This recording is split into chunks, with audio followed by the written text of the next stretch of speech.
Okay, so moving on. Now, one thing I wanted to discuss in some depth this week was China and Chinese equities. And there was a really interesting piece in the FTAlphaville about how Chinese equities are listed in the West. And if you own them, then you need to be aware that you don't own Chinese equities. What you own is this. The fundamental problem is that the Chinese government imposes limits or restrictions on foreign ownership of Chinese companies. And so Wall Street has come up with this complicated legal structure to get around those restrictions. A Chinese company listed in the US will have this structure. They will own a company listed in the Cayman Islands, which owns a WFOE, a wholly foreign owned enterprise. Now that is owned by the Cayman Island company. It then has contracts with a variable interest entity, which is the Chinese company. And these contracts essentially are meant to give the WFOE all the economic benefits of the Chinese company without giving them actual control. And so there are various ways this can happen. The wholly foreign owned enterprise loans money to the variable interest equity, which then pledges its equity in the underlying company as collateral. Or, essentially, I'm not going to go through all these. If you're interested, read it. And actually, there's... And I would say, it's when you read it, it's pretty horrifying. Yeah. When you realize you actually have no equity stake in these companies at all. I'll say well done to Keith for digging this out. It's very interesting.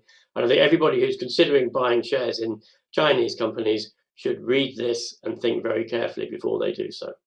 Absolutely. And we will include a link to a good piece which explains this in some detail. But the bottom line is all these entities are designed to create a legal structure that circumvents Chinese law. And ultimately, Chinese law can rule that these are illegal, and that has happened. So, for example, in 1995, the Hong Kong tycoon Nina Wang set up a VIE-like structure to control the Chinese bank. But immediately, the Chinese bank basically ignored the terms of their agreement, and she took them to court 2 years later in 1997. 15 years later, the Chinese court ruled, and it ruled that the VIE arrangement broke Chinese law and was invalid, and she lost control of the bank. So, and her investment. Yeah, absolutely. What do you own? The thing is, as China is cracking down, it could easily just rule all of these illegal, and then these foreign-owned entities, their value disappears in a puff of smoke. Don't touch them with a barge pole would be my general advice. Yeah, absolutely. In the meantime, as China cracks down on its internet companies, their earnings have crashed, and that means that Chinese tech companies have crashed, and this is the NASDAQ Golden Dragon Index, which has fallen the best part of 50% in 3 months. Full disclaimer.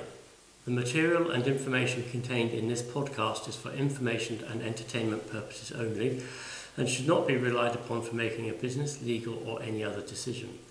We may own or have a financial interest in any securities mentioned. Listeners should conduct their own research or consult a professional investment advisor before making any decisions regarding topics mentioned on the show.